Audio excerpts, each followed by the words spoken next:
semua, welcome to YouTube channel Micro Teaching.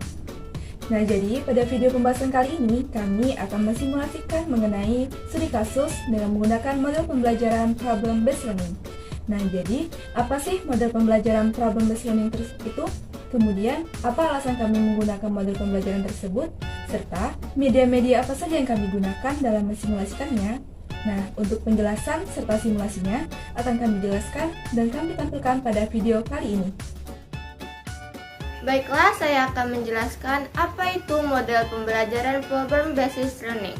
Jadi, model pembelajaran Problem Based Learning adalah model pembelajaran yang melibatkan keaktifan peserta didik untuk selalu berpikir kritis dan selalu terampil dalam menyelesaikan suatu permasalahan. Tingkat keberhasilan metode ini bergantung pada keaktifan peserta didiknya. Semakin aktif peserta didik memanfaatkan keterampilan berpikirnya, maka semakin besar pula peluang masalah untuk diselesaikan. Nah, jadi alasan kenapa kami memilih model pembelajaran Problem Based Learning, karena sesuai dengan pemilihan video terbaik dan kurang baik, kami mengambil model pembelajaran yang digunakan pada video terbaik. Adapun juga solusi yang ditawarkan untuk video kurang baik. Nah, solusi yang ditawarkan ini tidak hanya untuk video kurang baik, tetapi juga untuk video terbaik. Solusi yang ditawarkan ini berupa video simulasi pembelajaran dengan menggunakan model pembelajaran Problem Based Learning. Jadi, di dalam video ini kami menambahkan 8 keterampilan dasar mengajar dan juga media yang digunakan pada saat pembelajaran berlangsung. Nah, untuk media pembelajaran yang kami gunakan dalam metode pembelajaran Problem Based Learning ialah WhatsApp Group, Facebook, Google Form, Google Classroom, video pembelajaran, dan Zoho Form.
Halo anak-anak semua, berjumpa lagi dengan Ibu.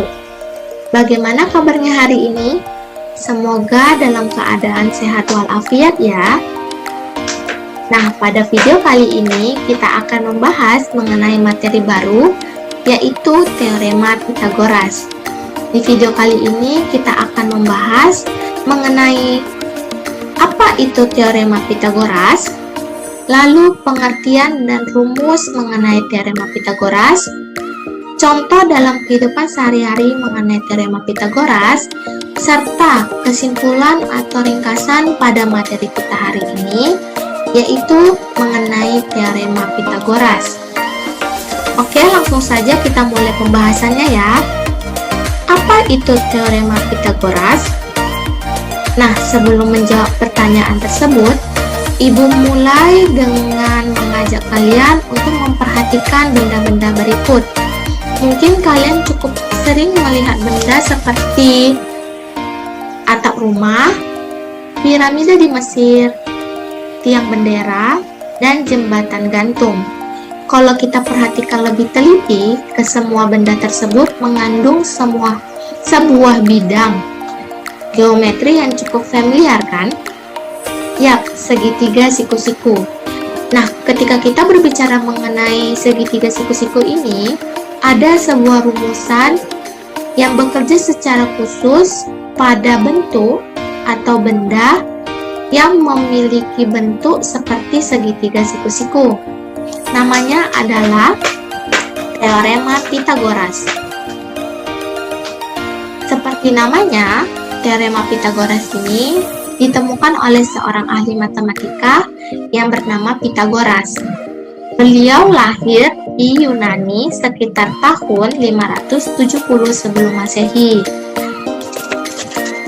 Nah, penemuannya yang terkenal hingga saat ini itu adalah materi yang sedang kita pelajari saat ini. Ialah teorema Pythagoras. Baik, kita masuk pada materi inti kita, yaitu pada materi teorema Pythagoras. Yang pertama itu kita langsung saja. Nah, jadi pada teorema Pythagoras ini hanya berlaku pada segitiga siku-siku. Jadi bentuknya seperti ini, yang mana dia itu memiliki sisi alas, kemudian tinggi, dan juga sisi miring. A ini alas, B ini tinggi, dan C-nya ini sisi miring. Dan besar sudut pada siku-sikunya itu sebesar 90 derajat. Kemudian, pada teorema Pythagoras ini, dia itu menunjukkan hubungan panjang sisi-sisi pada segitiga siku-siku. Jadi pada ketiga sisi ini, dia memiliki hubungan. Nah, 1, 2, 3, dia memiliki hubungan. Selanjutnya, Pythagoras juga mengatakan bahwasanya kuadrat panjang sisi miring, yang C ini, sisi C, pada suatu segitiga siku-siku adalah jumlah kuadrat panjang sisi siku-siku lainnya. Jadi, kuadrat yang sisi miring ini, kuadrat panjang sisi miring ini pada suatu segitiga siku-siku itu merupakan jumlah kuadrat panjang sisi siku-siku lainnya. Yang ini sisi siku-siku lainnya. Nah, kita sudah mengetahui yang bagian-bagiannya ada alas, ada tinggi, dan juga ada sisi miring.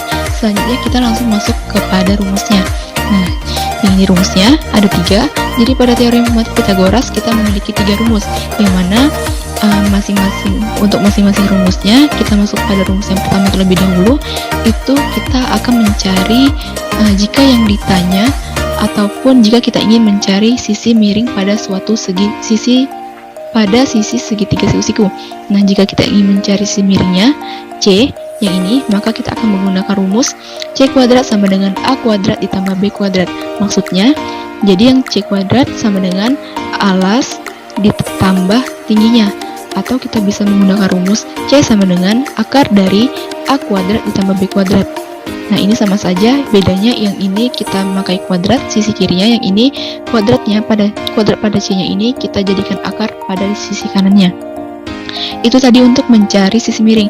Lanjut kita untuk mencari alas. Jika yang ditanya itu alasnya atau yang tidak diketahui alasnya, kita akan menggunakan rumus C kuadrat dikurang A kuadrat sama dengan C kuadrat dikurang B kuadrat. Maksudnya jadi alas ini sama dengan yang sisi miring dikurangi dengan tinggi, atau A sama dengan akar dari C kuadrat dikurang B kuadrat. Nah, jadi untuk jika kita ingin mencari alas, maka kita kurangi saja sisi miring dikurangi dengan sisi miring yang dikuadratkan dikurangi dengan tingginya yang dikuadratkan. Kemudian lanjut yang terakhir, tadi kita sudah mengetahui rumus untuk mencari sisi miring dan juga alas. Yang terakhir jika yang tidak diketahui itu tingginya, maka kita menggunakan rumus B kuadrat sama dengan C kuadrat dikurang A kuadrat, atau B sama dengan akar dari C kuadrat dikurangi A kuadrat. Jadi yang sisi miring yang ini dikurangi dengan alasnya. Nah, jadi dari ketiga rumus ini dapat kita simpulkan bahwasanya jika yang ditanya itu sisi miring, maka kita tambahkan saja sisi-sisi lainnya. Tapi jika yang ditanya atau jika yang mau kita cari selain sisi miring, maka sisi-sisi lainnya itu kita kurangi. Nah, ini. Nah, begitu ya untuk rumusnya. Kita lanjutkan pada menentukan jenis segitiga jika diketahui ketiga sisinya. Jadi pada teorema Pythagoras kita juga bisa menentukan jenis segitiganya. Nah, seperti ini contohnya. Ini ada segitiga siku-siku. Maka seperti ini. Jika C kuadrat maksudnya pada sisi miringnya ini sama dengan sisi-sisi lainnya, hasilnya itu, maka segitiga ABC siku-siku di A. Kemudian jika C kuadrat itu besar dari A kuadrat tambah B kuadrat, jika C kuadrat ini besar dari sisi-sisi lainnya, maka segitiga ABC-nya ini tumpul di A. Selanjutnya, yang terakhir, jika C kuadrat itu kecil dari sisi-sisi lainnya, yaitu A kuadrat ditambah B kuadrat, maka segitiga ABC-nya itu lancip di A.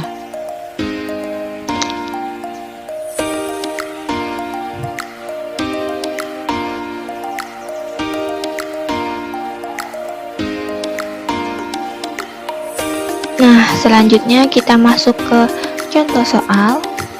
Nah, jadi contoh soal yang pertama itu dua buah tiang berdampingan berjarak 24 meter.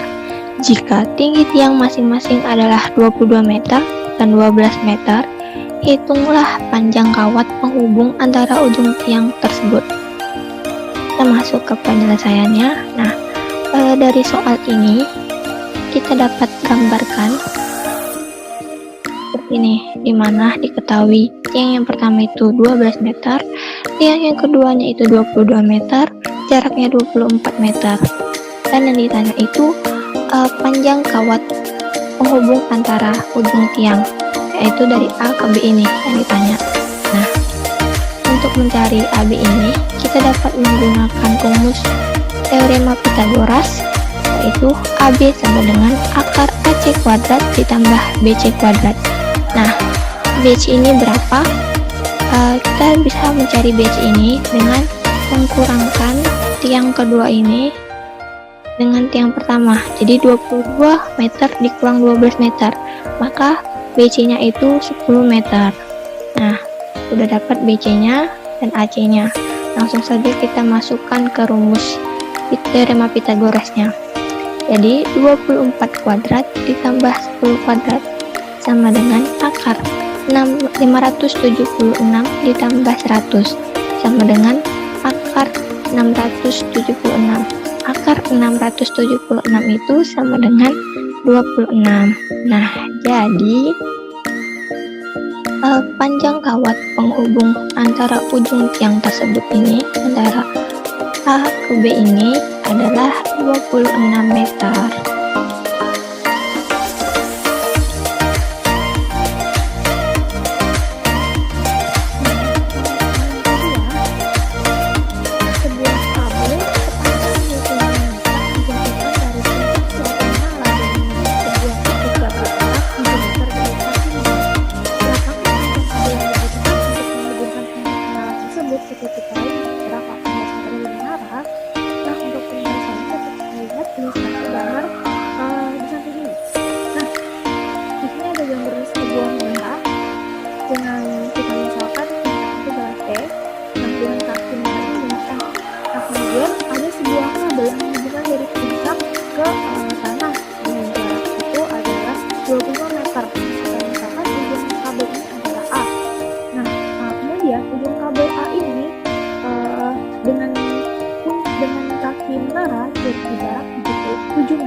Nah, pertama kita cari dulu tinggi dari menara ini.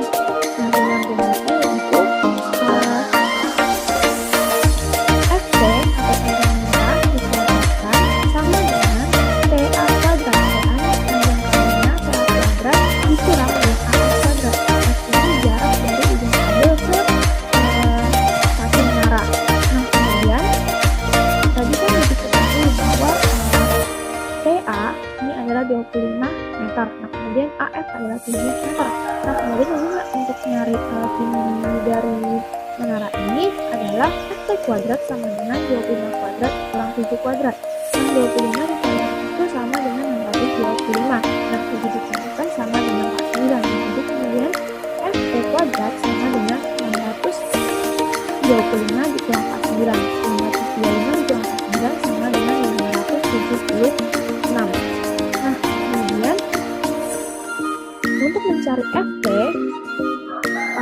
ini kan masih FT kuadrat sama dengan 56. Jadi untuk mencari FT-nya sama dengan akar dari 576 sama dengan 24 meter. Nah, ini kan baru diketahui tinggi menara. Kita kan mau mencari panjang kabel yang dibutuhkan jika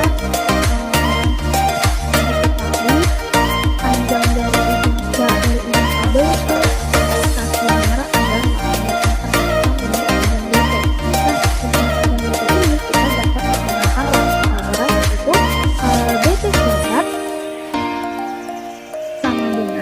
BF kuadrat ditambah PF kuadrat. Kan untuk kalau mau isi miring ini kan sama dengan penjumlahan dari kedua sisi lainnya, yaitu jumlah dari BF sama jumlah dari PF ini. Nah, jadi BT kuadrat sama dengan BF kuadrat tambah PF kuadrat. Nah, BT kuadrat sama dengan panjang BF sama 14, kemudian 18 kuadrat. Kemudian panjang PF kuadrat, PF atau FT ini sama aja. Nah, PF ini tadi kan diketahui bahwa 24 meter jadi 24 kuadrat. Jadi kemudian BT kuadrat sama dengan 18 kuadrat tambah 24 kuadrat. Karena ini BT kuadrat kan sama dengan 324. 24 dikuadratkan sama dengan 576. Nah, kemudian BT kuadrat sama dengan 900. Nah, ini kan baru BT kuadrat. Jadi BT sama dengan akar dari 900. Sama dengan 34. Jadi panjang kabel yang digunakan sama dengan 500. Tapi sisi lain dari jarak 18 meter di mana adalah 30 meter.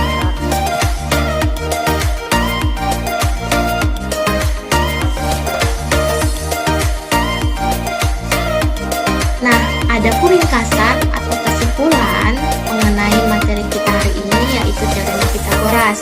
Yang pertama, sisi miring itu sisi terpanjang dalam segitiga siku-siku. Yang kedua, Pitagoras ini hanya berlaku pada setiap segitiga siku-siku. Lalu teorema ini awalnya dibuat oleh persegi digambar pada setiap sisi segitiga siku-siku untuk mendapatkan hubungan. Lalu teorema Pitagoras ini menunjukkan kuadrat sisi miring yang merupakan jumlah kuadrat pada dua sisi segitiga siku-siku lainnya. Dan yang terakhir, ada banyak sekali masalah dalam kehidupan sehari-hari yang dapat dipecahkan oleh teorema Pitagoras ini. Sekian pembelajaran hari ini. Semoga kalian semua paham mengenai materi yang telah Ibu ajarkan pada video kali ini. Tetap semangat dan sampai jumpa pada video pembelajaran berikutnya.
Assalamualaikum warahmatullahi wabarakatuh. Selamat pagi semuanya. Waalaikumsalam warahmatullahi wabarakatuh. Selamat pagi, Bu. Oke. Tadi kan Ibu udah kasih materi kan berupa video di GC. Udah dilihat kan semuanya? Sudah, Bu. Oke. Udah, Bu. Tadi juga Ibu udah kasih tugas kelompok di Facebook. Nah, ada kendala nggak terkait tugasnya? Dalam pengertian ada kendala Alhamdulillah tidak, Bu. Bisa kami kerjakan semua. Oke, alhamdulillah ya kalau bisa dikerjakan ya. Oke, sesuai kesepakatan di FB, di Zoom ini kalian akan mempresentasikan jawaban dari masing-masing kelompok ya. Nah, sebelum Ibu tunjuk, apa nih Zakia? Zakia tidak bisa on cam, oke nggak apa-apa. Yang penting hadir aja di Zoom nggak apa-apa. Oke, sebelum Ibu tunjuk nih kelompoknya untuk presentasi, ada nggak kelompok yang mau mengajukan diri terlebih dahulu untuk nomor 1? Kelompok 2, Bu. Kami. Kelompok 2, oke. Silakan kelompok 2, Retno dan Zakia ya? Iya, Bu. Oke.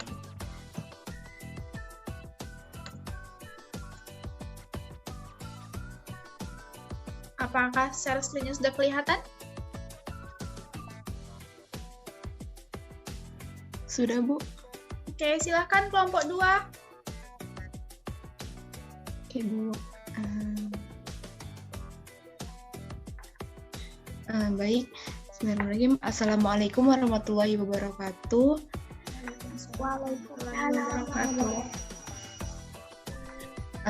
Kami dari kelompok 2 yang beranggotakan saya sendiri Retno Yuniarti bersama rekan saya Zakia Zahra, yang mana rekan saya terdapat kendala jaringan karena jaringannya kurang stabil. Jadi sepertinya saya mempresentasikannya. Tapi tadi kami sudah mengerjakannya bersama-sama. Nah, baik, langsung saja.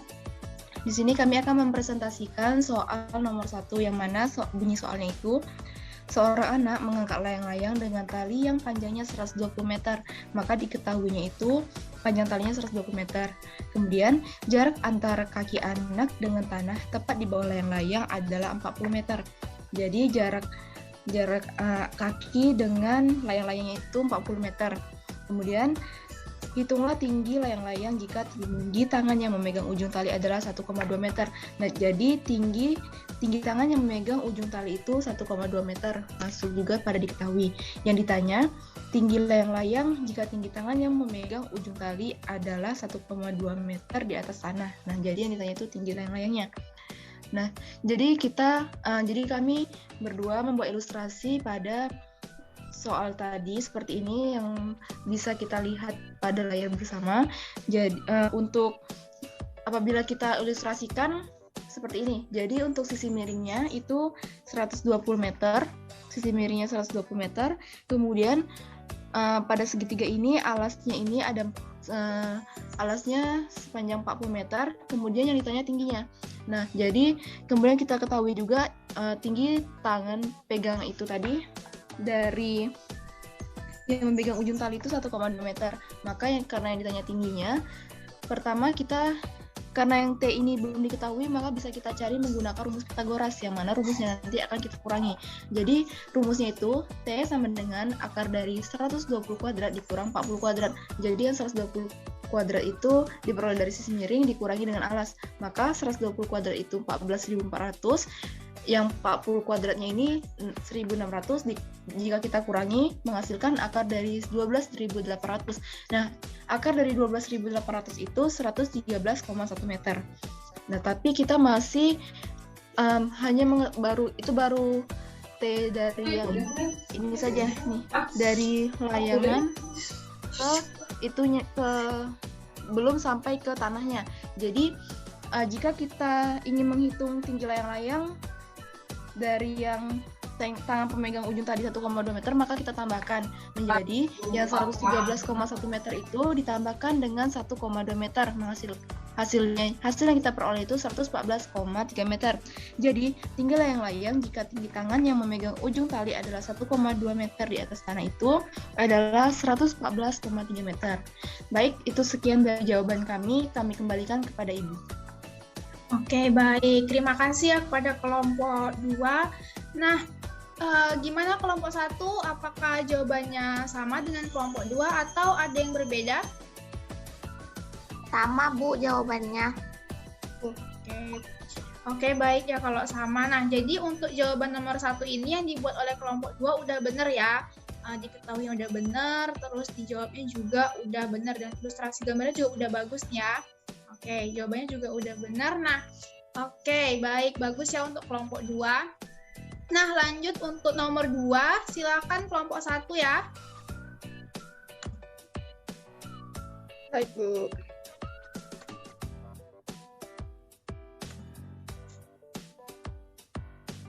Oke, ini apakah jawaban kelompok 2? Benar? Jawaban kelompok 2 kan? Benar, Bu. Oke, silakan kelompok 2. Kelompok 2, maaf, kelompok 1. Baik. Assalamualaikum warahmatullahi wabarakatuh. Waalaikumsalam. Waalaikumsalam warahmatullahi wabarakatuh.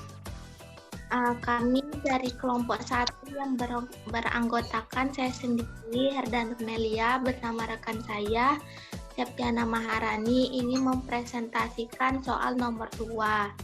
Jadi soalnya itu, sebuah taman berbentuk belah ketupat dengan diagonal 10 meter dan 24 meter. Akan dikelilingin kawat sebanyak 3 putaran. Jika harga 1 meter kawat adalah Rp5.000, maka harga semua kawat yang dibutuhkan adalah, jadi di sini kami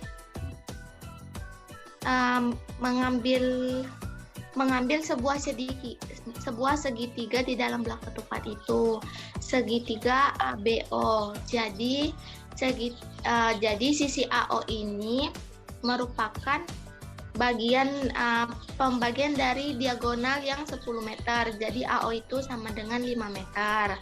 Lalu ada sisi yang BO. Nah, BO ini 12 meter. Jadi kenapa 12? Karena dibagi dari 24 meter. Jadi yang diketahuinya sisi AO sama sisi BO. Jadi yang pertama-tama kita cari itu sisi miringnya. Sisi miringnya itu kita andaikan dengan AB. Jadi AB sama dengan akar dari AO kuadrat ditambah BO kuadrat.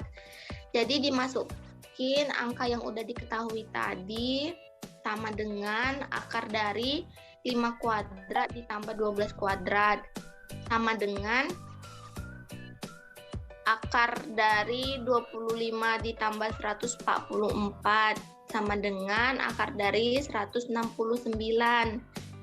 Hasilnya itu 13 meter. Jadi sisi miringnya itu AB sama dengan 13 meter. Nah, untuk jawaban selanjutnya akan dijelaskan oleh rekan saya kepada Septi. Kepada Septi saya persilakan. Baik, selanjutnya saya akan meneruskan penjelasan dari teman saya sebelumnya. Jadi di sini kita udah dapat sisi miringnya ya 13 meter. Nah, kan yang ditanya itu berapa harga semua kawat yang dibutuhkan. Terus kan dia taman tersebut ini akan dikelilingi kawat sebanyak 3 putaran. Nah, jadi di sini langkah selanjutnya yaitu kita mencari dulu keliling dari belah ketupat tersebut, di mana rumus keliling belah ketupat itu kan 4 kali sisi. Nah, sisinya itu yang 13 meter ini. Jadi 4 dikali 13 sama dengan 52 meter. Nah, dapatlah keliling belah ketupatnya itu 52 meter. Nah, di soal juga dibilang akan dikelilingi kawat sebanyak 3 putaran. Nah, jadi keliling belah ketupat ini kita kali dengan 3. Jadi untuk mencari panjang kawat yang dibutuhkan. Jadi 3 dikali 52 meter sama dengan 156 meter. Nah, selanjutnya di soal diketahui jika harga 1 meter kawat adalah 5.000, maka berapa harga semua kawat yang dibutuhkan. Nah, kita udah dapat panjang kawat yang dibutuhkan yaitu 156 meter. Jadi kita tinggal kalikan dengan harga per meternya yaitu 5.000. maka dapatlah harga semua kawat yang dibutuhkan itu 780.000. Nah, sekian jawaban dari kelompok kami. Selanjutnya saya kembalikan ke Ibu. Oke, baik. Terima kasih kepada kelompok 1. Gimana untuk yang kelompok 2? Jawabannya apakah sudah sama atau ada yang berbeda? Jawabannya sama, Bu. Sama hasilnya 780.000. Oke, baik kalau sama. Nah, jadi untuk jawaban dari kelompok 1 ini jawabannya udah benar ya, diketahui. Terus jawabannya juga udah sesuai dengan langkah-langkahnya. Oke, baik. Jawabannya udah benar ya. Terima kasih kelompok 1 untuk kelompok 2 yang telah menjawab soal dari Ibu dengan sangat benar. Ibu bangga sama kalian ya. Kalian ternyata memahami materi yang diberikan oleh Ibu. Nah, sebelum Ibu tutup pelajaran hari ini, karena mengingat waktu udah mau habis, ada nggak yang mau ditanyakan sama Ibu terkait materi hari ini?